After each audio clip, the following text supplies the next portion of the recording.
प्रिय विद्यार्थियों, सभी को हार्दिक नमस्कार। जैसा कि आप देख पा रहे हैं, हमारा आज का हेडिंग है यूनिट सेकेंड। ठीक है, जैसा कि आपको पता है, अब तक हम जो कुछ पढ़ चुके हैं, जितना चैप्टर हम कर चुके हैं, हमने अब तक प्रश्नावलियाँ तीसरी, चौथी, पाँचवीं ये 3 चैप्टर पूरे कर लिए हैं। और आपको बता दूं, मैं इन तीनों चैप्टर्स को मिला करके हमारे बुक की सेकेंड यूनिट बनती है। ठीक है, तो मैं कहना चाहूँगा कि अब तक के हमारे इस ऑनलाइन क्लासेस के प्रिपरेशन में हमने दूसरी यूनिट को पूरा कर लिया है, विधिवत पूरा कर लिया है। हर प्रकार के टॉपिक को, हर प्रकार के सवाल को हम लगभग कंक्लूड कर चुके हैं, मेरा ऐसा विश्वास है। ठीक है, तो आज के लेक्चर में आज का लेक्चर कुछ विशेष इस रूप में भी है कि आज के लेक्चर में आपको कुछ ज़्यादा लिखना नहीं है, ना कुछ ज़्यादा माथापच्ची करनी है।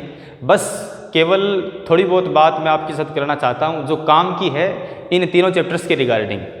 ठीक है, तो आज के लेक्चर में हम यूनिट सेकंड को एक साथ ही पूरा पढ़ने वाले हैं।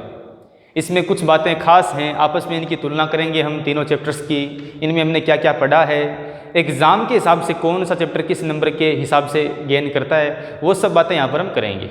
ठीक है, तो पहले हम देख रहे हैं कि सेकंड नंबर यूनिट में हमने 3 चैप्टर पूरे कर लिए हैं और इन तीनों में आप जानते हैं ना, हमने तीसरा चैप्टर किया था, इसका नाम था मैट्रिक्स या आव्यूह है। तो ये तीसरा चैप्टर यूनिट सेकंड का पहला चैप्टर है, इसको आपने पूरा किया। उसके बाद में हमने किया था चौथा चैप्टर, उसका नाम था सारणिक, मतलब कि डिटर्मिनेंट्स, उसको भी हम कंप्लीट कर चुके हैं। और आगे है 5वां चैप्टर जिसका नाम था इनवर्स मैट्रिक्स, इसका नाम था inverse matrix and linear equations and solution of linear equations. ठीक है ना, तो हमने ये 3 चैप्टर पूरे किए हैं और ये तीनों चैप्टर ही यूनिट सेकंड के अंतर्गत आते हैं। ठीक है, चलिए पहले बात करते हैं एग्ज़ाम के हिसाब से। एग्ज़ाम में आपको पहले कह दूं मैं, यूनिट सेकंड एग्ज़ाम के हिसाब से 10 नंबर की यूनिट है, इसमें से 10 नंबर के सवाल पूछे जाएंगे। अब किस में से कितने नंबर के आते हैं एक बार देख लें। मैट्रिक्स में देख लेते हैं। देखिएगा, मैट्रिक्स में से आपके एग्ज़ाम में 2 सवाल पूछते हैं हर साल, और उन दोनों का मार्किंग होता है 1 नंबर और 2 नंबर। एक सवाल आता है 1 नंबर का, वो आता है सेक्शन ए में, है ना, और एक आता है 2 नंबर का, वो आता है सेक्शन बी में। उसके बाद में बात करते हैं डिटर्मिनेंट्स। ये चैप्टर भी 3 नंबर का है, इसमें से 3 नंबर का एक सवाल पूछ लेते हैं, एक ही आता है सवाल जो कि 3 नंबर का होगा और सेक्शन सी का होगा। और आगे है चैप्टर नंबर 5, इसमें ये चैप्टर वैसे 4 नंबर का है और इसमें से भी 2 सवाल पूछ लेते हैं। एक तो सवाल पूछते हैं 1 नंबर का, है ना, एक पूछते हैं 3 नंबर का। तो आप देख पाए क्या, हम ये देख पा रहे होंगे कि इसमें अगर आप देखें तो टोटल की बात करूँ यहाँ पर, टोटल ये 3 नंबर का चैप्टर है मैट्रिक्स वाला। 2 प्रश्न आएंगे, 1 नंबर का और 2 नंबर का। ये भी 3 नंबर का चैप्टर है, इसमें से एक ही प्रश्न आएगा, 3 नंबर का आता ही है वो। और ये भी, और ये चैप्टर वैसे 4 नंबर का है। इस प्रकार से 3, 3, 4, तो पूरा पूर्णांक हो गया यूनिट का 10। मतलब कि हमने अब तक एग्ज़ाम में जो 80 नंबर का पेपर आता है उसमें से 10 नंबर प्राप्त करने जैसा कुछ कर लिया है ना। अच्छा, अगर आपने रेगुलर क्लास ली है तो।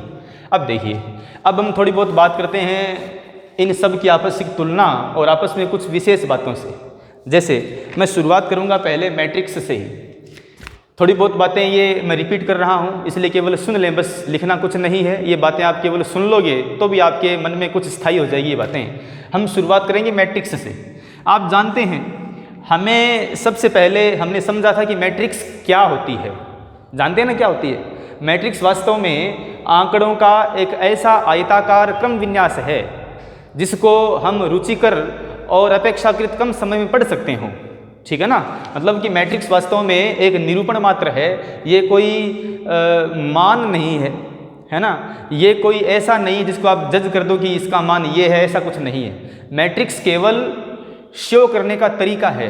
मान लो आपके पास 500 आंकड़े हैं और आपसे कहा जाए कि 500 आंकड़ों को, या मान लो 500 विद्यार्थी हैं, या मान लो 500 कोई वस्तुओं के पैकेट्स हैं, कोई भी 500 वस्तुएं हैं, अब वो आंकड़े हों जो भी हों, है ना, तो आपके पास मान लो 500 वस्तुएं हैं और आपको उन 500 वस्तुओं को अरेंज करना है, व्यवस्थित करके रखना है।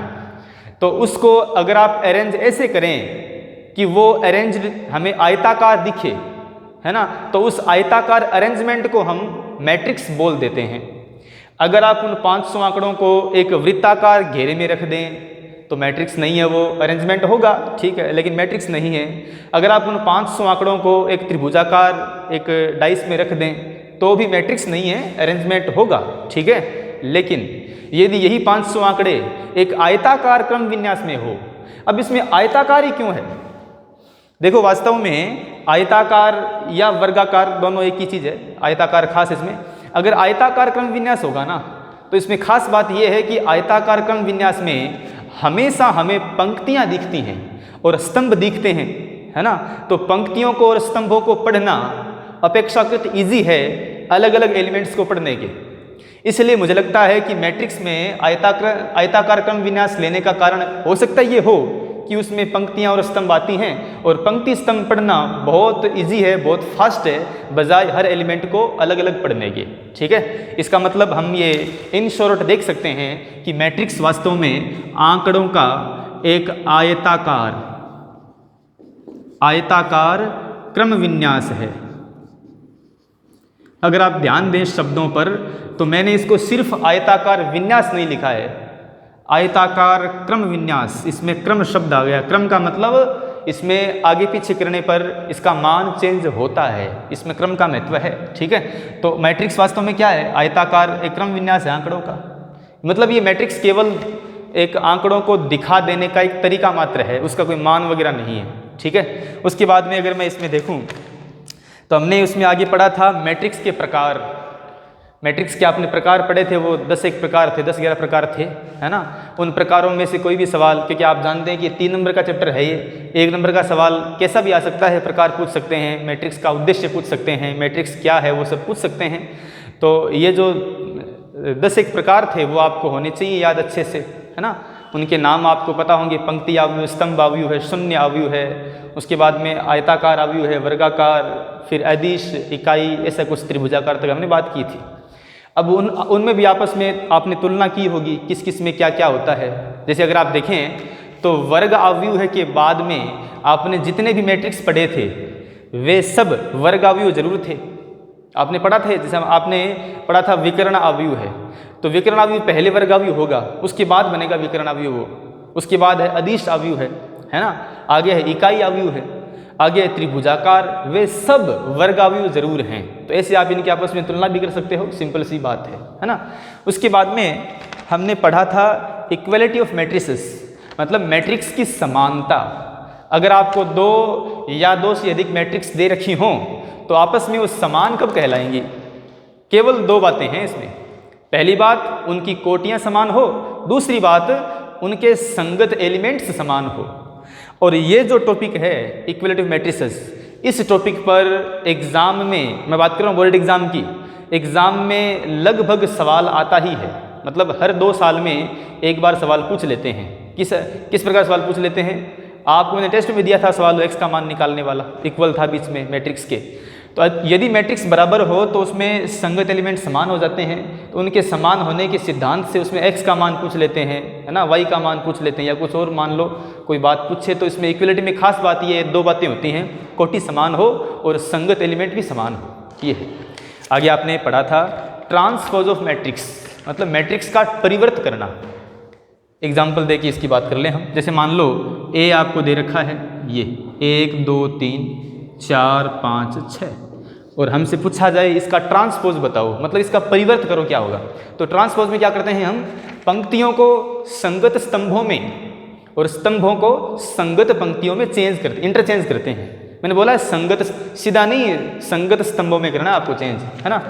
अगर मैं बात करूँ तो आपको मान लो इसमें ए है और आपको ए का ट्रांसपोज करना है, तो ए का ट्रांसपोज मीन्स ए के ऊपर छोटा सा टी लगा दीजिए, टी मीन्स ट्रांसपोज।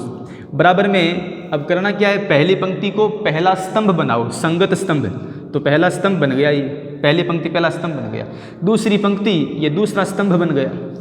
इसकी कोटि आप जानते हैं 2 क्रॉस 3 थी, तो इसकी कोटि बन जाएगी 3 क्रॉस 2, ये भी आपने पढ़ा था, ठीक है ना।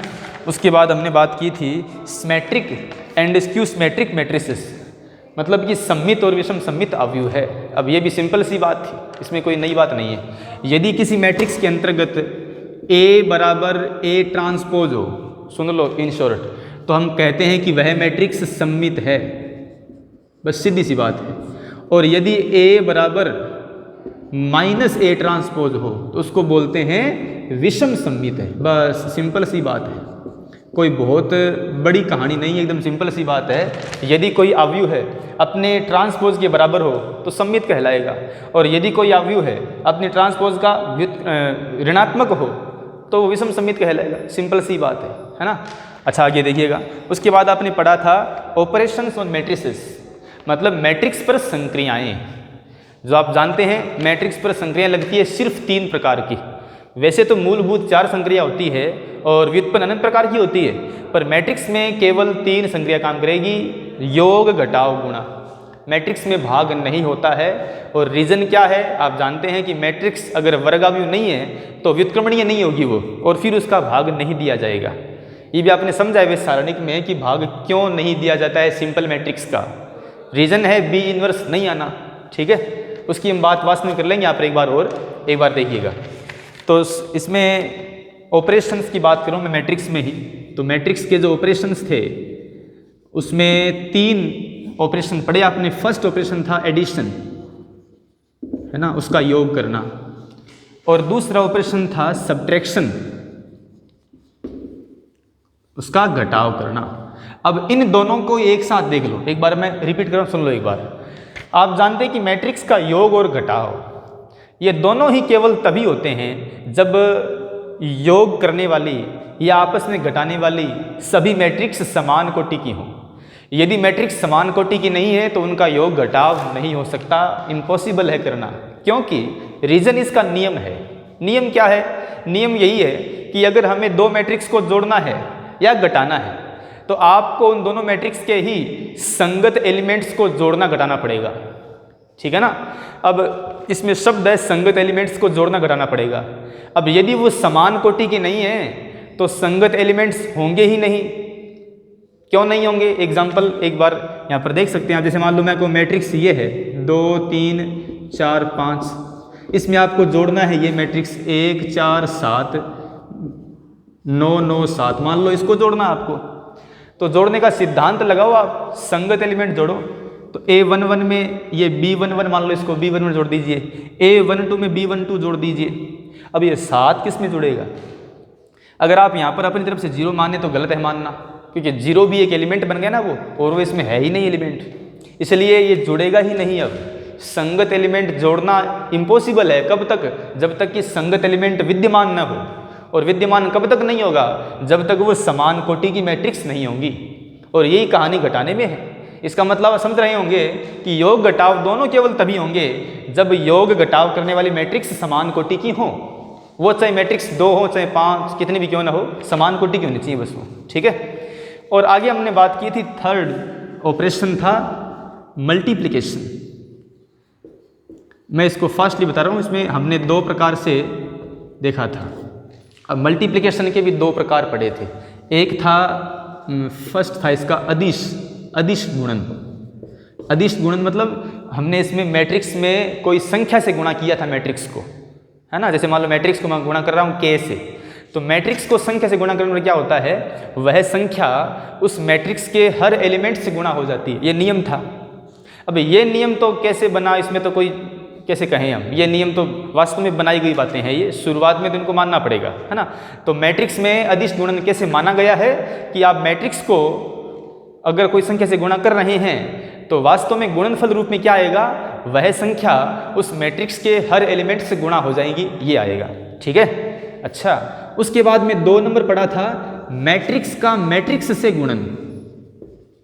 मैट्रिक्स का मैट्रिक्स से गुणा। अब मैट्रिक्स का मैट्रिक्स गुणा करने में आपने सिद्धांत समझा था। एक बार मैं उसको रिपीट करना चाहूँगा, क्योंकि ये सवाल मैंने टेस्ट में भी दिया था और बहुत से बच्चों ने इसमें, हालांकि लगभग सवाल ये तो सही था लगभग बच्चों का, पर थोड़ी बहुत गलतियाँ मुझे मिली। तो एक बार मैं इसको बता दूँ, थोड़ा बहुत आप देख लें। देखो मैट्रिक्स गुणन में हम बात कर रहे हैं मैट्रिक्स से मैट्रिक्स गुणा की, मैट्रिक्स से मैट्रिक्स गुणा। इसमें सुने एक बार क्या होता है वास्तव में। अगर आपको मान लीजिए दो मैट्रिक्स है, मान लो मैट्रिक्स ए है, इसे गुणा करना है मैट्रिक्स बी से, तो ये इसमें वास्तव में नियम क्या है गुणा करने का? नियम है पंक्ति से स्तंभ गुणा करना, है ना। पंक्ति, पहले मैट्रिक्स की पंक्ति, दूसरे मैट्रिक्स का स्तंभ गुणा करना है। तो पंक्ति से स्तंभ गुणा करने के लिए जरूरी ये है कि इसमें इसकी अगर कोटि मान लीजिए m क्रॉस n है, इसी कोटि मान लीजिए p क्रॉस q है, तो ये आवश्यक क्या है? यदि आपको दो मैट्रिक्स गुणा करनी है तो आवश्यक ये है कि पहले मैट्रिक्स के जो स्तंभ है ना वो दूसरी मैट्रिक्स की पंक्ति के बराबर हो, ये आवश्यक है। पहले मैट्रिक्स का स्तंभ दूसरी मैट्रिक्स की पंक्ति की संख्या के बराबर होना चाहिए। अब ये क्यों हो, इसका आपने रीजन समझा है अच्छे से उस वीडियो लेक्चर में, उसको आप दोबारा देख लेना, कोई दिक्कत नहीं है, ठीक है ना। मैं उसमें जाऊँगा, मैं इसमें केवल संक्षेप में कह रहा हूँ कि वास्तव में करते कैसे हैं। आपने रीजन वो सब पढ़ लिया पहले या फिर दोबारा देखें, उसमें कोई दिक्कत नहीं होगी। तो इसमें दो मैट्रिक्स गुणा करने में जरूरी क्या है कि पहले मैट्रिक्स के स्तंभ दूसरे मैट्रिक्स की पंक्ति के बराबर हो। अगर ये बराबर होंगे मतलब कि यहाँ पर n बराबर p होगा, तब ये मैट्रिक्स गुणा हो पाएगी। और गुणा करने का नियम है पंक्ति से स्तंभ गुणा। बाद में पहले मैट्रिक्स की पंक्ति को दूसरे मैट्रिक्स के स्तंभ से गुणा करके लास्ट में लिखते हैं रिजल्ट मैट्रिक्स C। और उसकी कोटि क्या आती है? वो आती है जो पीछे बच गए हैं, वो पीछे बच गए हैं। पहले बच गया m, तो यहाँ पर m लिख दिया जाएगा, और यहाँ पर बच गया q, तो यहाँ पर लिख दिया जाएगा q, m क्रॉस q है। ये मैट्रिक्स गुणन का गुणन कब होगा? जब ये बराबर हो, और रिजल्ट कोटि क्या आएगी? वो आएगी m क्रॉस q के रूप में, ठीक है। और हमने इन सब का रीजन अच्छे से देखा है उस टाइम जब हमने किया था लेक्चर में, तो उसको आप दोबारा देख लेना, कोई दिक्कत हो तो, ठीक है। तो ये था मैट्रिक्स का मैट्रिक्स से गुणा करने का सिद्धांत। आगे बात करें हम, उसके बाद आपने पढ़ा था जीरो डिविजर्स, मतलब कि शून्य के भाजक, आपको याद होगा। वास्तव में क्या होता है, सिंपल गणनाओं में क्या होता है, अगर आपको कोई दो संख्या दे रखी है a और b, और इन दोनों का गुणा जीरो आता है, तो आप कहते हैं कि इनमें से कोई एक पक्की जीरो होगी, तभी जीरो, वरना जीरो कैसे आ जाएगा। लेकिन मैट्रिक्स में ऐसा नहीं होता है। मैट्रिक्स में वास्तव में क्या होता है, यदि दो मैट्रिक्स गुणा कर रहे हैं और उसका गुणा जीरो आता है, तो हो सकता है कि वे दोनों मैट्रिक्स जीरो नहीं थी और गुणा जीरो आ गया, ऐसा होता है। जैसे मान लो मैं एग्जांपल दूं, ये मैट्रिक्स मान लीजिए 0 0 1 2 है, इसको मान लो मुझे गुणा करना है इसमें, ठीक है ना। इसको मान लो ऐसे मान सकते हैं, इसको हम 1 यहाँ मान सकते हैं 0 है, ऐसे मान लो, ठीक है। और यहाँ मान लीजिए 1 2 0 0, ऐसे मान सकते हैं आप। अब आप देख लो, नियम है पंक्ति से स्तंभ गुणा करना। कैसे गुणा कर लो भले, इसका मान हमेशा 0 0 0 0 आएगा, ठीक है। तो आप देख पा रहे हैं ये दोनों मैट्रिक्स नॉन जीरो थी, इसमें एक एलिमेंट आ गया, इसका नॉन जीरो है, ये दोनों नॉन जीरो थी, और उत्तर है जीरो मैट्रिक्स।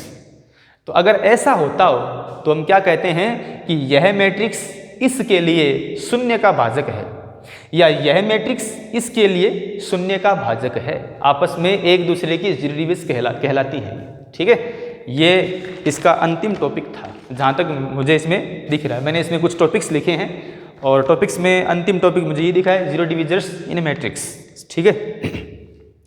ये मैट्रिक्स की कुछ विशेष बातें थी। अब हम बात करते हैं आगे सारणिक की। देखिएगा, सारणिक में वास्तव में मैट्रिक्स से कुछ विशेष बात है। हमने मैट्रिक्स में जिन चीज़ों को स्किप किया था, या जो चीज़ें मैट्रिक्स में आपको कही गई थी कि एक बार रुक जाएं, आगे इनकी बात की जाएगी, ऐसा आपने फील किया होगा। मैंने कहा था कि अभी रुको, ये बात आगे आएगी, ये बात आगे आएगी, तो उन बातों को यहाँ पर कवर करने का प्रयास किया गया सारणिक में। एक बार सुन लीजिए क्या होती है सारणिक। आसान शब्दों में सारणिक का केवल दो शब्दों में अर्थ क्या है, ये है वर्ग अव्यूह का मान। बस सिंपल सी बात। अब हमने इसको समझा कई रूपों में था, वो अलग बात है। केवल 4-5 शब्दों में इसका अर्थ क्या है, वर्ग अव्यूह का मान। अगर आपसे पूछे कि सीधा बताओ सारणिक क्या है संक्षेप में, तो वह है वर्ग अव्यूह का मान, उसको बोलते हैं सारणिक। अब ये क्यों है ऐसा, वास्तव में कब कब होता है, वो सब बातें हमने अच्छे से की है, थोड़ी बहुत सुन ले दोबारा। यदि मैट्रिक्स के अंतर्गत ही अगर कोई मैट्रिक्स किसी समीकरण निकाय के, अगर वह संगत समीकरण निकाय है, तो अगर किसी संगत समीकरण निकाय के चरों के गुणांकों को कोई मैट्रिक्स के रूप में लिखा जाए, मैं दोबारा कह दूं, यदि संगत समीकरण निकाय के चरों के गुणांकों को कोई मैट्रिक्स के रूप में लिखा जाए, तब उस मैट्रिक्स का मान आ सकता है और वह मैट्रिक्स का मान ही सारणिक कहलाता है। अब आप सब ये बात अच्छे से जानते हैं कि यदि कोई समीकरण निकाय संगत है, संगत का मतलब क्या हुआ, उसका हल आ सकता है, और यदि उसका हल आ सकता है तो हल आने के लिए आवश्यक क्या है, आवश्यक यही है कि अगर कोई समीकरण में मान लीजिए 8 चर हैं, मान लो कि समीकरण में हमारे पास में 8 चर दे रखे हैं, A B C D E F G, मान लो 8 चर आ गए हैं, तो आवश्यक ये है कि हमारे पास में ऐसी 8 समीकरणें भी हों। अगर 8 चर हैं तो 8 चरों के मान केवल तब आएंगे जब हमारे पास में 8 समीकरणें होंगी। अगर 8 की जगह 7 भी है ना तो मान नहीं आएगा। देख लो भले, अगर आपके पास मान लो 3 चर हैं और समीकरणें केवल 2 हैं तो हल नहीं आएगा। अगर आपके पास में एक ही समीकरण है और 2 चर हैं तो मान नहीं आएगा, है ना। तो कहने का मतलब क्या है कि अगर हमें संगत दे रखा है समीकरण निकाय, तो आवश्यक है कि जितने चर हैं उतनी समीकरणें हो, और जितने चर उतनी समीकरणें हो। यह सिद्धांत यही कहता है कि वास्तव में चरों के गुणांकों की मैट्रिक्स जो है वह स्क्वायर मैट्रिक्स बनेगी। अब कैसे बनेगी वो सब बात मैं रिपीट नहीं करूँगा, काफ़ी लंबा चैप्टर था वो, आपने देखा था, उसको आप दोबारा पढ़ लेना, अच्छे से देख लेना। तो वास्तव में ये टैग है कि अगर समीकरण निकाय संगत है तो जितने चर उतनी समीकरणें आएंगी। मान लो 3 चर तो 3 समीकरणें आएंगी। अगर हमें 3 चर और 3 समीकरणें वाला निकाय दे रखा है तो उसके चरों के गुणांकों को अलग से लिखने पर हमें 3x3 का मैट्रिक्स मिलेगा, 4x4 का मिलेगा 4 चर होने पर, इन शॉर्ट n×n का मिलेगा जब n चर होंगे और n समीकरणें होंगी। तो इसका मतलब ये हुआ कि सारणिक वास्तव में वर्गाव्यूह का मान क्यों है, क्योंकि वर्गाव्यूह होना क्यों पड़ा, क्योंकि वास्तव में ये सिद्धांत वहीं से आया है, संगत समीकरण निकाय के चरों के गुणांकों से आया है ये। इसलिए यहाँ पर ये शब्द है वर्गाव्यूह है, सिंगल अव्यूह नहीं है, वर्गाव्यूह का मान है ये, ठीक है। और ये सब बातें हैं कंडीशनल बातें हैं, व्यापक बातें नहीं है, कंडीशन के हिसाब से इसको आप बना सकते हैं, ठीक है। तो वर्गाव्यूह का जो मान है वह सारणिक कहलाता है। अच्छा, अब सारणिक का आगे आपने पढ़ा था चिन्ह नियम, साइन रूल, चिन्ह नियम। इससे पहले आपने सारणिक के संकेत पढ़े थे, है ना। आपको पता होगा सारणिक को दिखाने का संकेत होता है ये डबल ऐसे लाइन, या कई बार इसको लिख देते हैं डेल्टा, ये भी सारणिक का संकेत ही है, या कई बार लिख देते हैं डिटर्मिनेंट्स, मतलब DET, in short DET। DET means ये पूरी स्पेलिंग है डिटर्मिनेंट्स, DET ऑफ ए, आगे वाला संकेत मैट्रिक्स का ही है। ये ए मैट्रिक्स सारणिक नहीं है, ये ए मैट्रिक्स है, लेकिन आगे लगा है DET। इसका मतलब ये हुआ कि अब ये सारणिक ऑफ ए पढ़ा जाएगा, ठीक है। संकेत की बात कर रहा हूँ मैं केवल। तो अगर यहाँ पर स्क्वायर मैट्रिक्स ए हो तो इसका सारणिक का संकेत ये 2-3 आप देख पा रहे हैं। अच्छा, मैट्रिक्स में भी आपको याद होगा संकेत क्या क्या होते हैं। एक तो ये होता है, कई बार ये होता है, और कई बार ये होता है भाई डबल लाइन्स ट्वाइस टाइम, ऐसा कह सकते हैं, है ना। ये इसमें 3 होते हैं संकेत, यहाँ भी 3 ही हैं, ठीक है। अच्छा, अब हम बात कर रहे थे चिन्ह नियम की। देखो चिन्ह नियम में क्या होता है, अगर हमें कोई एलिमेंट दे रखा है AIJ और हमें पूछा जाए कि इस एलिमेंट AIJ का स्थानीय चिन्ह क्या है बताओ, मतलब वो जिस स्थान पर उसका चिन्ह क्या है बताओ, तो उसमें स्थानीय चिन्ह का एक नियम है। वो नियम ये है कि -1 की घात i+j कर दीजिए। -1 की घात i+j करने से जो मान आएगा वह उसका स्थानीय चिन्ह कहलाएगा। और आप जानते हैं कि -1 की घात i+j में i और j हमेशा प्राकृत संख्या होती है। तो -1 की घात कुछ भी हो प्राकृत संख्या में, इसका मान 2 प्रकार का आएगा, या तो +1 और या -1। इसका मतलब इसका चिन्ह 2 प्रकार का होगा, तो प्लस का चिन्ह या माइनस का चिन्ह, ऐसा होगा, है ना। उसके बाद आगे बढ़ें। आगे हमने पढ़ा था सारणिकों के मान ज्ञात करने के नियम। आपने सीखा था कि अगर हमें सारणिक दिया हो तो उसमें हमने 3 कंडीशन पढ़ी थी। कोटि की बात कर रहा हूँ मैं, 1x1 का सारणिक होगा, मतलब 1 कोटि का होगा, 2 कोटि का होगा, 3 कोटि का होगा, 4 कोटि का, 5 कोटि का। ये सब हमारे सिलेबस में नहीं है, हमारे सिलेबस में सिर्फ 3 ही है, 1, 2 और 3, बस इन 3 की बात की थी। तो अब इन तीनों का मान निकालने के लिए सिद्धांत आपने समझा ही है, है ना, हमने इसका एक्सपेंशन किया था। अगर 1 क्रॉस 1 का है तो उस एलिमेंट का मान सीधा लिख दो बस, वो सारणी कहलाएगा वो। अच्छा, एक खास बात और, जैसे मान लो हमें कहा जाए कि एक सारणिक ऑफ ए जो है वो ये है, सारणिक ऑफ -3, तो इसका मान -3 ही होगा। समझा आपने वैसे पहले भी, इसका मान +3 नहीं करना है। क्यों नहीं करना है? क्योंकि ये संकेत मॉड्यूलस का नहीं है, मापांक का नहीं है, ये संकेत है सारणिक का। अब फिर प्रश्न उठा कि सारणिक का संकेत और मापांक का संकेत, इसमें हम भेद कैसे करें? मतलब कि इन जनरल मान लो आपसे बोला ही नहीं गया कि संकेत ये सारणिक का है, तो समझे कि सारणिक का संकेत होगा ये। देखो बड़ा इजी है, अगर इस संकेत के बीच में, मतलब इसके मध्य में कोई मैट्रिक्स लिखी गई हो तो पक्का वह सारणी का संकेत होगा, और यदि इसके बीच मैट्रिक्स लिखी हुई नहीं है, कोई संख्या है केवल, तो वो पक्का मॉड्यूलस होगा। अब यहाँ पर आप जानते हैं कि सारणिक ऑफ ए के बराबर है सारणिक ऑफ -3। सीधा -3 हो तब तो समझ लो कि संख्या है -3, इसका सारणिक कैसे निकालें? इसका मान होगा +3। अगर पहले दिया गया हो कि सारणिक ऑफ ए है ये, तब समझ लो कि ये सिंपल संख्या नहीं है, मैट्रिक्स का एलिमेंट है ये समझना खुद ही होता है। वैसे तो ये दिक्कत आएगी नहीं है, आपको पहले दिया होगा हमेशा ही, है ना। और वैसे भी ये प्रश्नावली 3 नंबर के हिसाब से एग्जाम में आएगी, तो ऐसे सवाल पूछे नहीं जाएंगे। ये सिंपल बारीक बातें हैं, केवल आपके ध्यान में होनी चाहिए बातें होती हैं, ठीक है। अगर कोई मैट्रिक्स 2 क्रॉस 2 का है तो मान आपने सीखा था कैसे निकालते हैं हम, और 3 क्रॉस 3 आप जानते हैं कि अगर मैट्रिक्स 3 क्रॉस 3 का है तो हमने उसमें 6 तरीके पढ़े थे। कौन कौन से 6 तरीके थे? 3 पंक्तियों के सापेक्ष प्रसार या 3 स्तंभों के सापेक्ष प्रसार आप कर सकते हैं, ये 6 तरीके थे। लेकिन ध्यान रखिएगा, विकर्ण के सापेक्ष प्रसार नहीं करते हम कभी भी, उसमें केवल पंक्ति स्तंभ ही आते हैं, विकर्ण नहीं आते प्रसार में, ठीक है।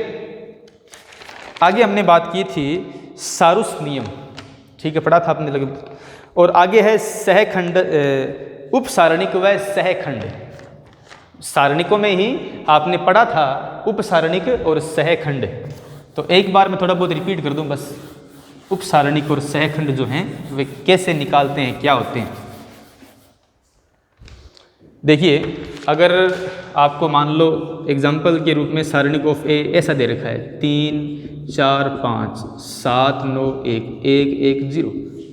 अब आपसे पूछ लिया जाए कि इसमें जो ये 4 है ना, 4, इस 4 का उपसारणिक बताओ क्या होगा, तो बड़ा इजी है। करना क्या है, आपको लिखना है 4 का उपसारणिक, है ना। तो तरीका क्या है कि 4 जिस पंक्ति में है वह पंक्ति छुपा लीजिए, और 4 जिस स्तंभ में है वह स्तंभ छुपा लीजिए। छुपा लिया ये, तो पीछे बच गए ये 4 एलिमेंट, इनका सारणिक बना दो बस। ये यहाँ पर ये एक ही होगा, है ना, ये कहलाएगा इस 4 का उपसारणिक। एकदम सिंपल सी ही बात। इसका मान निकाल लो, जो भी है इसका आप जानते हैं मान आएगा -1, वो इसका उत्तर होगा, उपसारणिक होगा ये, ठीक है। इसी प्रकार पूछ ले कि 4 का सहखंड क्या है, 4 का सहखंड, है ना, कोफैक्टर सहखंड, तो बड़ा आसान है। सहखंड वास्तव में क्या होता है, इसका सूत्र है वैसे ये कि स्थानीय चिन्ह गुणा उपसारणिक, स्थानीय चिन्ह गुणा उपसारणिक, उसको बोलते हैं सहखंड। अब देख लो आप, इस 4 का उपसारणिक तो ये है ही, सेम लिख दो बस 7 1 1 0। अब बाकी है गुणा करना स्थानीय चिन्ह, जो कि आप जानते हैं कि प्लस माइनस में से कुछ एक होगा, तो आप जानते होंगे इसका होता है स्थानीय चिन्ह प्लस का, इसका होता है माइनस का, तो 4 के लिए स्थानीय चिन्ह आ गया माइनस का, इसलिए आगे -1 गुणा भी होगा बस। ये इसमें बन गया 4 का सहखंड। ये 2 इसके निकालने के तरीके हो गए हैं। और आप जानते होंगे इसको हम संकेत m के द्वारा और इसको संकेत c या f के द्वारा डिनोट करते हैं, और पैरों में आता है ij, जो इसमें आप जानते हैं कि ये है 1 2 एलिमेंट, तो m12 है ये और ये f12 है ये, ठीक है। आगे आपने पढ़ा था प्रॉपर्टीज ऑफ डिटर्मिनेंट्स, मतलब कि सारणिकों के कुछ गुणधर्म, और ये आपने शायद 10-11 पढ़े थे। अब वो सब मैं रिपीट नहीं करूँगा, लेकिन आपको वो सब बारी बारी याद होनी चाहिए। इसका बहुत फ़र्क पड़ता है। अगर आपको लगता है कि हम तो केवल एक बार पढ़ करके काम चला लेंगे, तो आपकी इच्छा है, लेकिन मैं मानता हूँ कि सब्जेक्ट पर कमांड होने के लिए ज़रूरी है ये कि आप इन चीज़ों को वर्बली भी याद कर लें। केवल समझ लें, ठीक है, समझना तो पड़ेगा ही, गणित है ही, लेकिन समझने के बाद में भी आपको इन चीज़ों को माइंड में घुमाना पड़ेगा बार बार। हर चीज़ आपको याद होनी चाहिए। अगर याद हो गई ना, तो बाद में इसको आप आगे बढ़ा सकते हैं अपने लेवल पर। देखो इसमें अंतर क्या है वास्तव में, अगर आपको मतलब केवल एवरेज पढ़ाई करनी तो आप कोई दिक्कत नहीं, पढ़ते रहो ऐसे ही, कोई दिक्कत नहीं है, सिंपल बात है, समझ में आ रहा है, कर रहे हो आप लगभग। लेकिन अगर आपको थोड़ा सा एडवांस रूप में अच्छे से पढ़ना है तो ज़रूरी ये होता है कि आपको जो बताया गया है ना उस पर आप कमांड करो, टीचर के बराबर आ जाओ सब्जेक्ट में, बराबर मीन्स जो बताया उसके बराबर आ जाओ बस, ताकि आप उसमें अपने आप को बहुत फ्री फील कर पाओ। उसके बाद में खुद से ही होता है कि हम इसको ऐसे भी कर सकते हैं, ऐसे भी कर, ये सब बातें बाद में आती है, पहले नहीं आती है ये बातें। इसलिए ये बात आपको होनी चाहिए कि हमें जो बताया गया वो खुद से आता है क्या, केवल सीख लिया और उससे काम नहीं चलना चाहिए मेरे हिसाब से, वो सब बातें हमारे मन में होनी चाहिए। अगर आपसे पूछे कि बताओ भाई कोई 5 गुण बताओ कौन कौन से हैं, तो आप फटाफट 5 लिख दो, ये होना चाहिए, ठीक है। तो मैं कहूँगा कि आप इन 10-11 गुणधर्मों को आप खुद से करेंगे और आपको होने चाहिए हर टाइम याद वो सब। उसके बाद में अंतिम टॉपिक था ऑपरेशन ऑन डिटर्मिनेंट्स, सारणिकों पर संक्रियाएं। देखो इसमें भी सेम बात है, आपको पता होगा कि ऑपरेशंस की बात करें तो सारणिकों में ये ऑपरेशंस जो हैं 4 प्रकार के आते हैं। सारणिकों में योग, घटाव, गुणा, भाग 4 हो सकते हैं बिल्कुल। जैसे हम पहले बात करते हैं योग की, सारणिकों में योग और घटाव ये दोनों सिंपल हैं, अगर दोनों समान कोटि के हैं तो योग भी कर सकते हैं, घटाव भी कर सकते हैं। उसके बाद में गुणा देखिएगा, सारणिकों में मैं इसमें सिर्फ गुणा की बात करूंगा, योग घटाव आप सिंपल जानते हैं, कोई दिक्कत नहीं है। मैं बात कर रहा हूं मल्टीप्लिकेशन की। देखो सारणिकों में जो गुणा होता है वो 3 प्रकार से हो सकता है। हालांकि बेसिक नियम तो वही है जो अभी वाला था, पंक्ति से स्तंभ गुणा, लेकिन आपने ये बात पहले पढ़ी ही थी कि मैट्रिक्स की सारणिक में ट्रांसपोज करने पर मान चेंज नहीं होता, जैसे मैट्रिक्स में होता है पर सारणिक में नहीं होता है, ऐसा आपने देखा था, ये सब है ना, विद प्रूफ देखा था। तो अगर आप जानते ही होंगे कि सारणिकों में जो ए का मान है वही ए ट्रांसपोज का मान है, इसमें कोई भेद नहीं है। तो इस सिद्धांत के कारण मैट्रिक्स में जो गुणा था एक प्रकार का, वह यहाँ पर अब 3 प्रकार का बन जाएगा। कैसे? पहले तो आप देख लीजिए, पहला तो प्रकार होता है पंक्ति से स्तंभ गुणा, है ना, पंक्ति से स्तंभ, ये तो सिंपल गुणा था, इसमें तो कोई भेद ही नहीं, इसमें कोई दिक्कत नहीं है। दूसरा है पंक्ति से पंक्ति भी, पंक्ति से पंक्ति गुणा भी हो सकता है। इसका रीज़न ये है, आप ध्यान दीजिएगा, रीज़न ये है कि ये आप जानते हैं जो पंक्ति है ना, पहला शब्द पंक्ति, ये हमेशा पहले मैट्रिक्स के लिए होता है, मान लो पहला मैट्रिक्स ए उसके लिए है ये, और दूसरा है ना स्तंभ, ये होता है हमेशा दूसरी मैट्रिक्स, मान लो वह बी है तो बी के लिए है ये। तो पहली मैट्रिक्स ए की पंक्तियां और दूसरी मैट्रिक्स बी के स्तंभ आपस में गुणा होती हैं संगत रूप से, है ना। इसी प्रकार अगर आप देखिए तो यहाँ पर भी ए पंक्ति की, ये पंक्तियां ए की ही है ये, लेकिन यहाँ पर ये पंक्तियां किसकी है, ये बी की है। अगर आप देखें तो यहाँ पर जरा विचार कीजिए, ये जो बी की पंक्तियां हैं, ये जो बी की पंक्तियां हैं, क्या यही बी ट्रांसपोज के स्तंभ नहीं है क्या? आप जानते हैं कि ट्रांसपोज करने पर स्तंभ पंक्तियों में चेंज होते हैं आपस में, तो जो बी ट्रांसपोज के स्तंभ हैं वही बी की पंक्तियां नहीं है क्या? और अगर आप जानते हो तो जैसे ए का और ए ट्रांसपोज का मान बराबर है सारणिक में, वैसे ही बी का और बी ट्रांसपोज का मान बराबर होगा। इसलिए अगर आप बी को बी ट्रांसपोज में चेंज कर दें तो ट्रांसपोज में चेंज करने पर जो उसके स्तंभ थे वही पंक्ति बन चुकी है। इसलिए ये नया नियम बन गया, पंक्ति से पंक्ति गुणा भी हो सकता है, इसमें भी कोई अंतर नहीं पड़ेगा। रीजन है इसके ट्रांसपोज करने पर मान का चेंज नहीं होना, ठीक है। और इसी प्रकार से अगर आपको ट्रांसपोज ही करना है तो इसका भी कर दो, दिक्कत क्या है, कर दो इसका भी। अगर आपने ए का ट्रांसपोज किया तो पंक्ति बन गई अब स्तंभ, है ना, तो पंक्ति से अब ये बनेगा यहाँ पर जो है स्तंभ, है ना, तो स्तंभ, और आगे वाला स्तंभ था ये, तो स्तंभ से स्तंभ गुणा भी हो सकता है। यहाँ पर तीसरा नियम बन गया, स्तंभ से स्तंभ गुणा भी हो सकता है। ये शायद आपको मैंने 3 लिखवाए थे मेरे हिसाब से, चौथा ही बन रहा है इसमें, तो एक और बन रहा है। अगर आप देखें इसमें चौथा नियम और बन रहा है, वो है स्तंभ से पंक्ति। अगर आप देखें तो ये नियम भी तो काम करेगा, जरा विचार कीजिए, जरा सोचो। अगर आपको ट्रांसपोज करना है तो इसमें आगे पीछे में क्या भेद पड़ रहा है? हमने यहाँ पर पंक्तियों को स्तंभ में चेंज किया तो ट्रांसपोज करना चाहिए था, कर दिया हमने। इसका भी ट्रांसपोज कर दो तो स्तंभ से पंक्ति बन गई है, और दोनों का ट्रांसपोज करने पर मान चेंज होगा नहीं इस नियम से।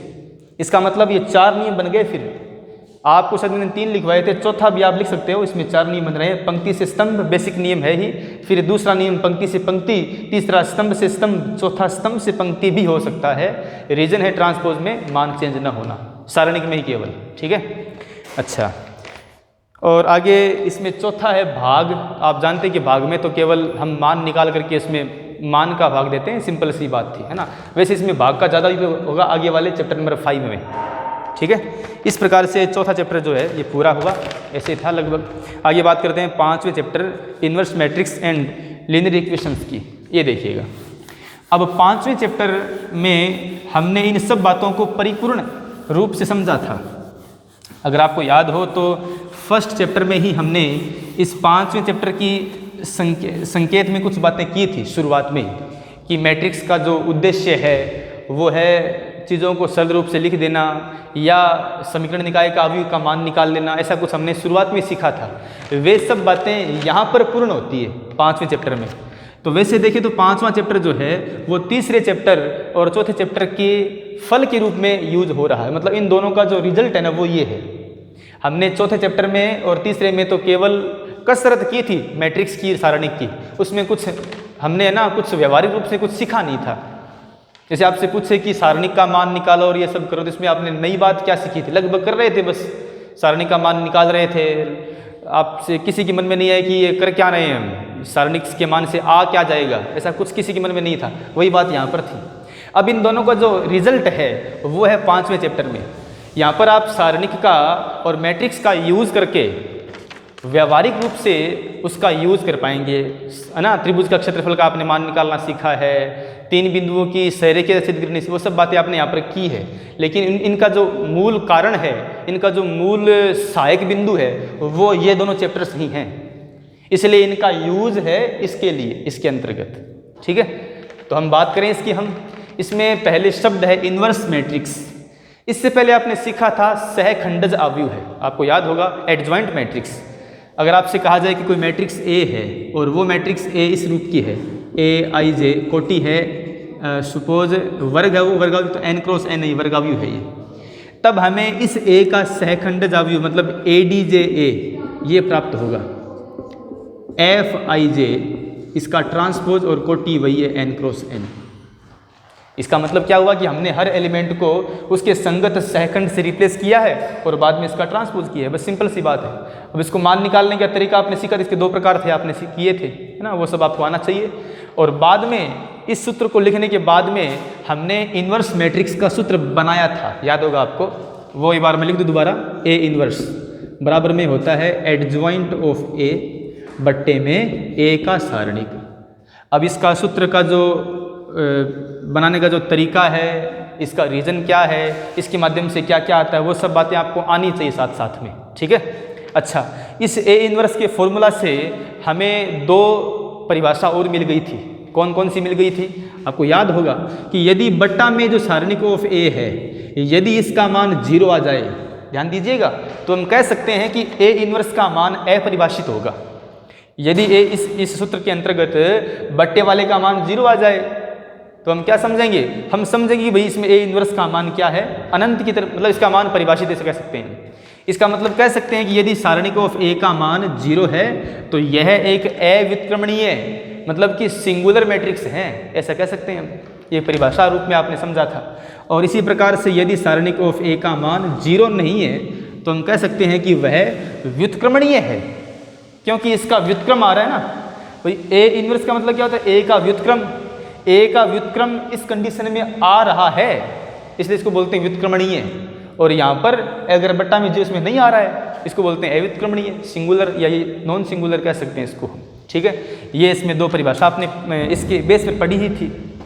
और बाद में अगर मैं देखूँ तो बाद में आपने पढ़ा था एप्लीकेशन ऑफ डिटर्मिनेंट्स, मतलब कि सारणिकों के गुणधर्म या इसके अनुप्रयोग, ये आपने पढ़े थे। और वो थे 4 बिंदुओं के रूप में अलग अलग रूप से विभक्त। ठीक है ना, जैसे आपने पढ़ा था एप्लीकेशंस ऑफ मैट्रिक्स डिटर्मिनेंट्स में आपने 1 नंबर पढ़ा था त्रिभुज का क्षेत्रफल ज्ञात करना। ये सब बातें आपको टिप्स में आनी चाहिए। त्रिभुज का क्षेत्रफल ज्ञात करना, सूत्र आपको याद ही होगा मेरे हिसाब से, तो डेल्टा इक्वल 1/2 और वो सारणिक का पूरा मान होता है ना। और आपने 2 नंबर पढ़ा था 3 बिंदुओं की संरेखीयता, है ना, 3 बिंदुओं की संरेखीयता मतलब कि कोलिनियरिटी ऑफ 3 पॉइंट्स। ये आपने 2 नंबर पॉइंट इसी के बेस पर पढ़ा था मेरे हिसाब से, तो है ना। 3 नंबर पॉइंट था कि रेखा की इक्वेशन ज्ञात करना, और किस कंडीशन में ज्ञात करना, जब वह कोई दिए गए 2 बिंदुओं से गुजरती हो तो ज्ञात करना, ये सब आपने पढ़ा था। और 4 नंबर पढ़ा था समीकरण निकाय का हल ज्ञात करना। ये इसका सबसे महत्वपूर्ण भाग था, समीकरण निकाय का हल ज्ञात करना। ठीक है, ये चारों पॉइंट्स जो हैं, देखो मैं इसमें सार बात कह दूं, हमने मैट्रिक्स पढ़ा और सारणिक पढ़ा, इन दोनों को, और इतना ही नहीं, ए इनवर्स का मान निकालना भी सीखा। ये जो सारा कुछ पढ़ा, इस पूरे का जो उद्देश्य है वो केवल इन 4 तक पहुंचना था। मुख्य कारण था इन चारों को पढ़ लेना, और चारों में भी खास है समीकरण निकाय का हल ज्ञात करना सीखना था। आप देख लो, अगर हमने मैट्रिक्स में गुणा करना, मैट्रिक्स में जोड़ना घटाना नहीं सीखा होता, अगर हमने सारणिक का मान निकालना नहीं सीखा होता, अगर हमने ए इनवर्स का मान निकालना नहीं सीखा होता, तो इन सब का यूज यहाँ पर हो रहा है, देख लो भले, इन सब के कारण इसका मान नहीं आ पाता। इसलिए मैं ऐसा मानता हूँ कि अगर आप से कोई पूछ ले कि दूसरी यूनिट का सार क्या है, मतलब दूसरी यूनिट में ऐसा कौन सा पॉइंट है जिसके कारण प्रत्येक टॉपिक हो रहा है, मतलब प्रत्येक टॉपिक को पढ़ाया जा रहा है, हर टॉपिक दौड़ रहा है, तो मैं कहूँगा कि इसका सार है समीकरण निकाय का हल ज्ञात करना। भले वो सारणिक को पढ़ना हो, भले वो मैट्रिक्स पढ़ना हो, भले वो ए इनवर्स का मान निकालना सीखना हो, एडजॉइंट ऑफ ए निकालना, वो सब चीज़ें जो हैं वो सब मैं मानता हूँ केवल समीकरण निकाय का हल निकालने के लिए की जा रही है। ठीक है ना, इसलिए इसका जो मुख्य उद्देश्य है वो यही है, कम समय में आपको हल निकालना सिखाया जाए, इसलिए सारी बातें की गई थी। लेकिन है सब महत्वपूर्ण, एग्जाम में तो सब पूछते हैं, इसमें से सवाल आता है, इसमें वो सब बातें हैं, तो सीखना आपको पूरा ही है, और इन सब का उद्देश्य आपके अंतर्गत है, इन 4 बिंदुओं के अंतर्गत आ जाता है।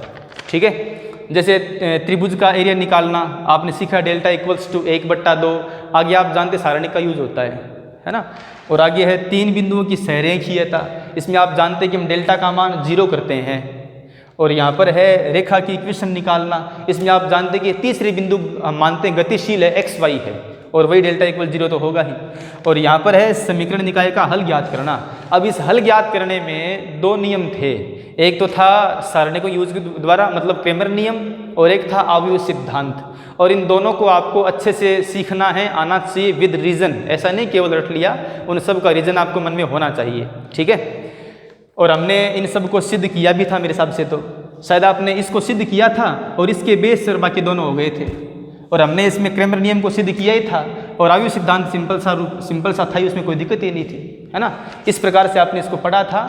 एक बार मैं इस समीकरण निकाय का हल निकालने के जो 2 नियम है, इनकी कुछ हल की स्थिति की थोड़ी बहुत बात कर लूँ, वो एक बार देख लें।